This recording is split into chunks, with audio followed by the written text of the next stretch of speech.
চুয়াডাঙ্গায় বৃষ্টির দেখা মেলেনি। গত 2 দিনে কিছুটা তাপমাত্রা কমেছে, তবে স্বস্তি ফেরেনি মানুষের মাঝে।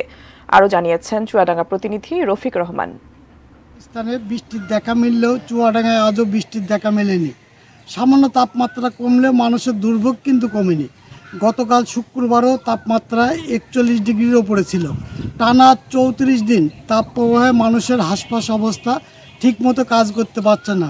বেলা বাড়ার সাথে সাথে সূর্যের তেজ বেড়ে যাচ্ছে, তাতে বাইরে বের হয় এবং কাজ করা অসম্ভব হয়ে পড়ছে।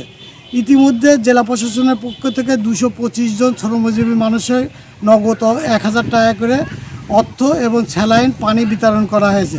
আবহাওয়া অফিসের সিনিয়র কর্মকর্তা রাকিবুল হাসানের সাথে আমার কথা হয়েছে।